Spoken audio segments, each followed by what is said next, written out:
स्वच्छता के बारे में और हमारे बुज़ुर्गों को, हाई रिस्क लोगों को बचाने के बारे में और आयुष की पद्धति को इस्तेमाल करते हुए इम्यूनिटी बूस्टर चीज़ों को करने के लिए, स्पिटिंग ना करने, इन मैसेजेस में कोई भी ढील हमें नहीं लानी है। ये सब पकड़ जितनी है अभी के लिए काफ़ी है, लेकिन अगर हम लापरवाही करेंगे हमारे हाथ से ये गेंद छूट सकते हैं।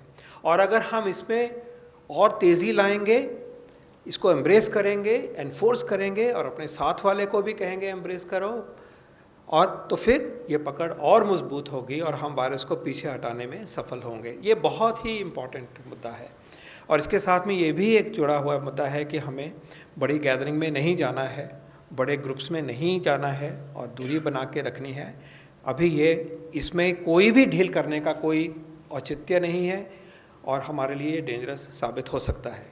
दूसरा प्रिंसिपल हमारा है कि हमारे कंटेनमेंट की स्ट्रैटेजी, कॉन्टैक्ट ट्रेसिंग की स्ट्रैटेजी, क्वारंटाइन की स्ट्रैटेजी, पेशेंट जो पॉजिटिव है उसको आइसोलेट करने की जो पद्धति है, तो जो हमारी सर्वेलेंस एंड कंटेनमेंट की बात है, जो कि हमने यहाँ कई बार दर्शाई भी है पहले, उसमें हमें कोई भी ढील नहीं बरतनी है। ये हम सबका काम है तो ये सिस्टम का काम, लेकिन हम मिलके करते हैं और हमें ये एश्योर करना है कि इसी को हम जितना जोर से करेंगे वायरस उतना ही दब के रहेगा और हमें टाइम मिलेगा और हमारा नुकसान कम होगा। तो कंटेनमेंट स्ट्रैटेजी को, कंटेनमेंट जोन में जो काम हो रहा है, कॉन्टैक्ट ट्रेसिंग में जो होना चाहिए, आइसोलेट होना है जो पॉजिटिव केस है, बाकियों को बचाना है, ये हमारी सेकंड पिलर है जिसमें कि पूरी शक्ति हमें लगानी है। और इसके रिजल्ट भी आए हैं, जैसे आपने देखा दिल्ली में, आपने देखा और जगह पे भी हम जब देख रहे हैं कि जब इस पे जोर लगाया जाता है, एनसीआर के जिलों में देखिए वहाँ भी बदलाव आया है। तो इसमें पूरी जोरों को लगाने में हम आपस में याद दिलाना चाहेंगे कि ये मिशन जो है इसको हमें पूरा। और तीसरा डिमेंशन है कि अगर पॉजिटिव केस होता है वो बीमार हो सकता है। हाँ, मानते हैं कि घर में देखभाल हो सकती है, उसकी कंडीशंस हैं कि आपने इस तरह से अपना देखभाल करनी है, ऐसे अपने को अलग रखना है और देखते रहना है कि नुकसान नहीं है। लेकिन जब ज़रूरत पड़े तो एम्बुलेंस मिलनी है, बेड मिलना है, हॉस्पिटल जाना है और जितनी ज़रूरत हो हॉस्पिटल में उतना इलाज होना चाहिए। तो ये तीनों पिलर हमारे लिए इम्पॉर्टेंट है और हमें ये भी समझ आया है कि किस तरह से इस बीमारी को पहले ही अच्छी तरह से देखभाल करें। पल्स ऑक्सीमीटर की बात हो, चाहे ऑक्सीजन को जल्दी इस्तेमाल करने की बात हो या डेक्सामेथासोन यूज़ करने की बात हो, एंटीकोगुलेंट यूज़ करने की बात हो और नेज़ल हाई फ्लो को यूज़ करने की बात हो जिससे कि हमारा वेंटिलेटर की ज़रूरत नहीं पड़ेगी। ये सब चीज़ें भी जो मेडिकल फ्रेटर्निटी को है धीरे धीरे क्लियर होती गई हैं। तो जो मॉर्टेलिटी की रिडक्शन आई है इसमें इस चीज़ का भी योगदान है। और जैसे करके दिखाया है कि डिले नहीं होनी चाहिए, एम्बुलेंस मिलनी चाहिए, टाइम पे पहुंचना चाहिए, उसके जो रिजल्ट आ रहे हैं इसके लिए भी हमें भगवान का भी शुक्र करना चाहिए और सारी सोसाइटी और मेडिकल फ्रेटर्निटी का भी करना। तो ये तीनों जो पिलर्स हैं अप्रोच, इनको पूरी ही जोरों से गोइंग फॉरवर्ड हमें मेंटेन करना है। और टेस्टिंग जो है वो एक बिल्कुल पिवट की तरह है जिससे ये सारी प्रक्रिया हमारी लेके सामने आती है। इसके अलावा मैं बताना चाहूँगा कि जो वैक्सीन का जो इम्पॉर्टेंट मुद्दा है, मिशन है, उसके बारे में माननीय प्रधानमंत्री जी ने देश को एश्योर किया था अपने स्वतंत्रता दिवस के संबोधन में। और उन्होंने कहा है कि 3 वैक्सीन्स हमारे देश में विकसित हो रहे हैं, डिफरेंट स्टेजेस पे हैं। उनमें से एक वैक्सीन जो है वो फेज़ 3 ट्रायल में आज या कल में पहुंच जाएगा। बाकी 2 जो हैं फेज़ 1 फेज़ 2 में हैं, उनकी हमने रिव्यू किया है सबने मिलके और उसमें अच्छी प्रोग्रेस हो रही है और वो अपनी स्पीड से आगे ठीक तरह से बढ़ रहे हैं। और हमें उम्मीद है कि ये जैसे जैसे अगले रिजल्ट आएंगे, जैसे जैसे हमारा नॉलेज उन वैक्सीन्स के बारे में बढ़ेगा और वैसे ही हमें सबको पता भी होना चाहिए क्या प्रोग्रेस हो रही है। लेकिन हम ये कह सकते हैं कि ये तीनों वैक्सीन अपने तरीके से उनकी डेवलपमेंट एक रीएश्योरिंग तरीके से हो रही है।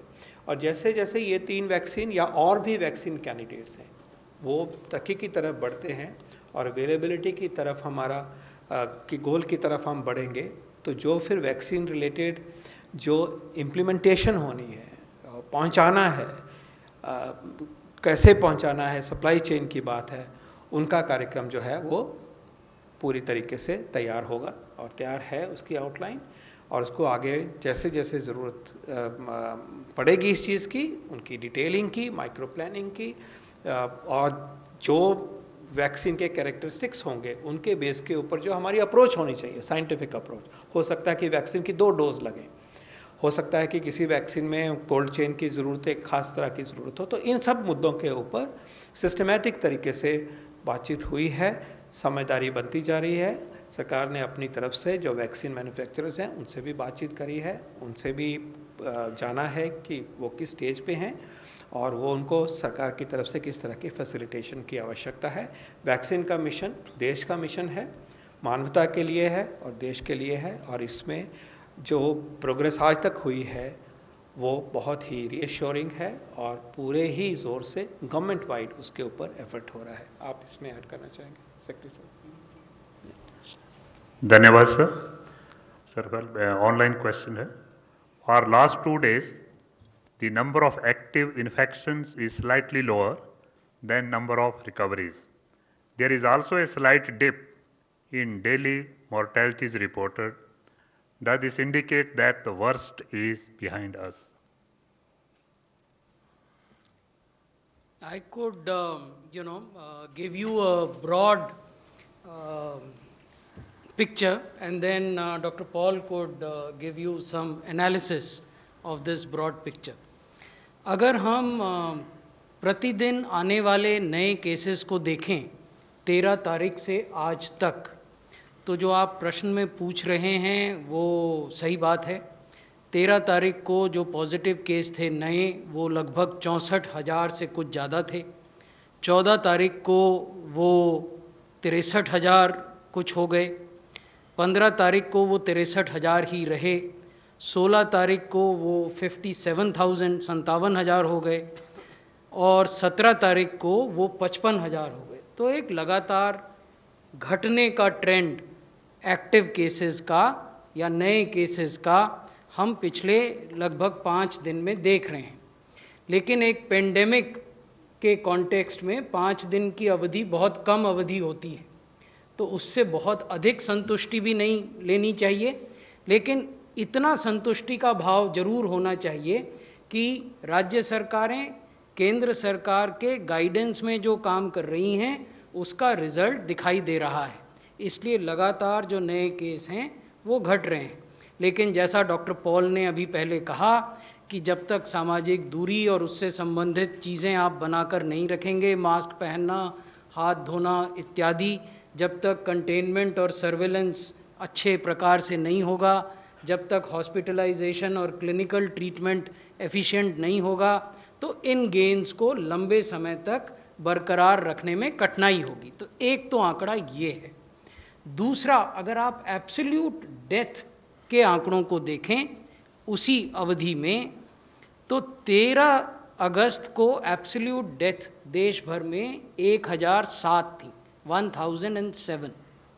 14 अगस्त को 996 थी, 996। 15 अगस्त को 944, 16 अगस्त को 941 और 17 अगस्त को 876. So there is also a downward trend if we look at absolute numbers in terms of deaths being reported on account of COVID. There is also a downward trend in terms of fatality rate, which I presented before you, day on day, week on week. तो ये दोनों जो parameters हैं, इसमें जो स्थिति उभर रही है वो संतोष की स्थिति है, लेकिन there is no reason for us to slacken our guard. हमें लापरवाही बरतने की आवश्यकता नहीं है। हमें सचेष्ट रहना होगा, सचेत रहना होगा और कंटेनमेंट सर्विलेंस उसी ही एफिशिएंसी से करना होगा जैसे अभी तक करते आ रहे हैं, और टेस्टिंग भी उसी एफिशिएंसी से और उसी एग्रेसिवनेस से करनी होगी जैसे करते आ रहे हैं। डॉक्टर साहब would want to give the analytical part of it. आपने सर बहुत अच्छी तरह से ये कहा कि ये नंबर को अगर एक छोटे कालखंड में हम देखें तो रीअश्योरिंग है। एक स्टेबल सा नंबर दिखाई दे रहा है, लेकिन इतने बड़े देश में इतने छोटे कुछ दिनों के कालखंड को के ऊपर नज़र रखते हुए अगर हम बहुत ज़्यादा उसको ज़्यादा इंटरप्रेट करें या एक और तरीके से उसको कहें तो शायद वो ठीक बात नहीं है। लेकिन जैसे मैंने कहा कि पकड़ बनी हुई है, रीअश्योरिंग है, संतोषजनक है। और लेकिन ये भी कहें कि 876 या 870 डेथ्स को हम एक्सेप्ट करेंगे, क्यों, ऐसा क्यों होगा? इसको तो और कम करेंगे, इसको तो और बचाना है हमने। और 50-55 हज़ार अगर हो रहे हैं तो क्या हम कंट्रोल नहीं कर सकते इसको? हम अपने इन जो साइंटिफिक तरीके से हैं अपने आप को बचा के कंटेनमेंट के द्वारा और कम कर सकते हैं। अब हमारे पास पूरे आर्मामेंटेरियम है, टेस्टिंग का आर्मामेंटेरियम है और लोग जुड़े हुए हैं। तो यही शायद उसके ऊपर हमें कहना चाहिए कि एक अच्छा ट्रेंड दिखाई दे रहा है। टेस्टिंग बढ़ाने के बावजूद भी ये नंबर स्टेबल दिखाई दे रहा है। टेस्टिंग की पॉजिटिविटी जो 10% तक पहुंच गई थी उसके ऊपर भी थोड़ी सी वो अब फिर आई है। These are reassuring trend. So इस हफ्ते में अगर हम इस आज की जो वीकली अपडेट में हम रीअश्योरिंग वर्ड यूज़ करें तो ये ठीक है, लेकिन चैलेंज हट गया है। नो वे, इतनी ज़्यादा ससेप्टेबल पॉपुलेशन है देश में कि ये वायरस अभी भी पूरे अपने ज़ोरों से अपने कारनामे करके दिखाएगा। लेकिन लड़ाई जो है वो एक अच्छे स्टेज पे है और उसको आगे भी तेज़ी लानी है और आगे भी हमें जीतना है। जहाँ आप सीधा प्रसारण देखुले प्रेसमिट केंद्र स्वास्थ्य मंत्रालय प्रेसमिट कोविड स्थिति नहीं केंद्र स्वास्थ्य मंत्रालय प्रेसमिट करुला एवं कंटेनमेंट कहतु, कंटाक्ट ट्रेसिंग कहतु, क्वारंटाइन स्ट्राटेजी कहतु, ये सबू कथार खामखियाली मनोभाव बर्दाश्त करा नहीं। निरंतर भाव में प्रयास करा जाइछि, आंतरिकता देखा जाइछि, जोथिपाई आज रिजल्ट एभली भाव में आसी। सुस्थता हार सारा देश में लोकों को आश्वस्त करिछि, ता सहित मृत्यु हार मध्य कमिछि, जहाँ निश्चित भाव में पूरा देशवासी गोटे गुड साइन।